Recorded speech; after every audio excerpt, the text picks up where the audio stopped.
Yo, what's happening, people? I'm back with another match preview for the Arsenal versus Aston Villa game in the Premier League.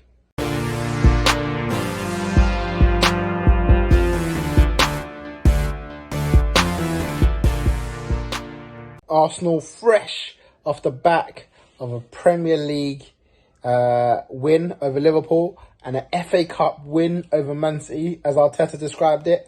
Two of the best teams in Europe at the moment. Arsenal have done a number over, beaten Liverpool 2-1 at the Emirates last week in the Premier League. Good shape to Arsenal, sat deep. Yes, Liverpool got the first goal, but reacted well and forced Liverpool into errors that they didn't really want to make. Pounced on them, got a couple of goals. And then, of course, she wore the yellow ribbon at Wembley in the merry month of July. And we beat Man City again with the same sort of low block, three at the back, sit deep, and see what City... See, we basically said, can you break us down, City? Liverpool, can you break us down? The answer, no, they couldn't do it. Aubameyang should have had a hat-trick in that game. Chances for him. And there were far and few between, but there were good chances. And he took two of them. And we won the game. And City didn't really have nothing coming back. I think they had one real tester with Mahrez's shot when he cut in. But that is it. And so we're coming off the back of 2 wins after the North London derby loss. It's mad. I would never have thought, after we lost to NLD, that we'd go and then beat Liverpool and City to come into these last 2 games with a bit of hope of Europe towards the end of the season. But the boys have fought. The boys have fought hard, and they put us in this position to say, you know what, there's a chance now for Arsenal to qualify into Europe. So looking at the team news for this game, Mustafi picked up an injury towards the end of the City game. He came off and Holding came on. It looks like he won't be fit for the game against Villa, and it looks like Leno's back in light training. Chances are we won't see him again this season. Probably just come too soon for him to come back in. And it looks like, in terms of the availability, Cedric will be able to play. He was obviously cup tied against Man City, having played for Southampton in the FA Cup earlier on this season. So he should be available to play. And I think the changes will be rang from Arteta. I think he'll run changes like he has been doing. Teams played very well over the past couple of games, and a couple players may need a rest. So I'll go straight into the team that I think may play against Aston Villa. I'm going to go with Martinez in goal again. Brilliant. Absolutely brilliant from Emiliano Martinez. He made a great save from the Mahrez shot, commanded his box well, was part of the move that led to Aubameyang's first goal, and a brilliant 10 passing move that eventually ended up in us scoring. And, you know, he's good with his feet, he's confident, and he's commanding at the back as well. And been saying this, man, but there's a problem for Leno now. There's actually a problem for Leno, because Martinez ain't going anywhere soon. He's obviously got to the end of the season to keep these performances up.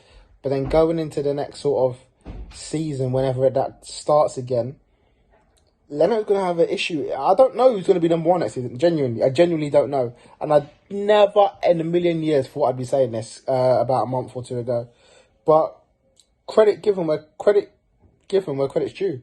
Martinez has been superb. And so you have to give it to Arteta. I guess he didn't really have a choice with Leno's injuries. But, you know, he's been playing him in the FA Cup and Europa League this season. So he had some games. And he actually remembered doing those games, and he done quite well in them. So it's picked up from there, really. Proving to be one of the best sort of number 2s in and around at the moment. And it'll be interesting. It'll be really interesting to see if he plays next season as number 1, or whether Leno takes his place. Because Leno himself has had a decent season. He's had a very decent season. So Arteta's got a tough choice on his hands next season, which is exactly what we like. In terms of the back three. Of course, as I said, Mustafi injured, so Holding, I would assume, would come in.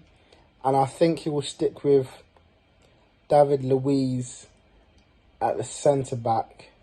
I'm just not sure whether he'll go Tierney or Kolasinac. Gonna go with Tierney. I'm gonna go with Tierney at left centre-back because he's been so good. I mean, the guy's been good at centre-back, at left-back and at wing-back. So I think he'll play at some point in the game. And it may just be that Arteta just keeps him in that same position, especially after Kolasinac's error at Spurs. But yeah, the past 2 games have been brilliant. But it may be that Arteta may now want him for this game to be more advanced. But yeah, we'll see what happens. I'm going to go Tierney at centre-back. I'm going to go Cedric to come in at right wing-back. Again, it's an opportunity now for him to have another game, get some more games under his belt for Arsenal, and to push Bellerin. Bellerin's had a very, very good game against City. Quite advanced, especially in that goal for Aubameyang as well. Done his job there. So it looks like Cedric's pushing Bellerin to play better. And that's exactly what you want to see. So yeah, I'm going to go with Cedric right wing back. I'm going to go with Xhaka and Torreira. Ceballos started against City. Again, he was excellent in a defensive role in that game. But I'm just going to go with Torreira. I just want to give him some minutes in this game. And Arteta may do that. I mean, there may not be as many changes as I think. I just think that it's been a few days. And he did say some players, there will be some rotation. So I think he will put Torreira in ahead of Ceballos. But I won't be mad at Ceballos starting again. And then at left wing back, I'm going to go with Saka. I think Maitland-Niles was absolutely brilliant against City. He handled, for the most of the game, he handled Mahrez. It was that one chance he had, but for most of the game, he done very well against Mahrez and one of the best wingers in the Premier League. So, you know, he done his job very well. It was a surprise inclusion, to say the least. I did not expect him to play, but job well done for Maitland-Niles. And I think Arteta knows now that he can maybe put a bit more trust in him in there. And in a big week, in a week where Maitland-Niles had pretty much come out and said that he wants to leave to get first in football elsewhere, he starts the game and puts in a great performance. So it'll be interesting to see what happens to him next season. And actually, speaking of next season, Ceballos has come out and said that he would be open to staying at Arsenal next season. And there's apparently talks of Arsenal trying to extend his loan till next year. The finances may not be there to put up the 20-odd mil to buy him because we've got other deals going on as well. But it does sound like Arteta really wants him to stay. So watch this space. Ceballos could still be an Arsenal player next season. And then at the top, I'm going to go with, of course, the match winner himself, Pierre-Emerick Aubameyang on the left. Running out of superlatives for this guy.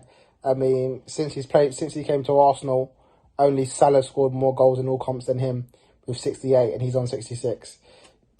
Brilliant signing. A great player, a great captain, leads by example, and has led us into an FA Cup final again. And yeah, I'm going to go with him to start this game, fresh off the 2 goals. And then up top, I'm going to go with Eddie Nketiah, back from his 3-match suspension from the Leicester game. I think he would have been gutted to miss out on those games. He for sure would have got some minutes in them. But hopefully he's fired up and ready to go again in this game, and I'll put him straight into the starting lineup against Aston Villa. It sounds like I'm doing mad changes, to be fair. Because on the right, I was going to say maybe a Reece Nelson. But you know what? We need to win this game. We actually need to win this game because Europa League is still available for us. Sheffield United dropping points means that we can capitalise on that and compete with Wolves and Spurs now for a chance to finish in the top 7. We now know that a top 7 finish guarantees us a place in the Europa League because we're in the FA Cup final. For others, it doesn't guarantee them a place because if they finish in 7th and we finish 8th and we win the FA Cup, then they won't get Europa League. So we just need to finish in the top 7, and we can do that. We need the Wolves result, especially against Chelsea on Sunday, to go away. but there's a chance to do it. And I think, as I said, we still need to go out and win the game. So I'm going to put Pepe there. Thought he had a good game against City, and I'll start him again against Aston Villa today. And listen, Aston Villa on their mugs. They haven't been great this season, but they desperately need a win. In fact, they could get relegated if they don't win, and Watford managed to get a point off City.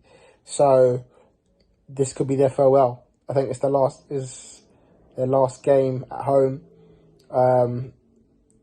So they're going to be desperate to win it. So we have to treat this with the utmost respect coming into this game. And it's not easy when the team's fighting for their lives. But, you know, we've got a good record against teams in the bottom half of the table or below us. I think we're unbeaten against those teams apart from both games against Brighton, I believe. Something like that anyway. So I expect us to win. I'm going to go for a 3-1 win against Villa and put the nail in the coffin for them. But, you know, equally, I could easily see us dropping points if we're not up to it. If we're just hoping that our only way to Europe is by beating Chelsea in the FA Cup final, then we stand a chance of not making Europe next year. So we need to go out and try to win both games against Villa and then Watford on Sunday. And then maybe, just maybe, we'll be playing European football next season. Guys, thanks for watching. I'll see you soon.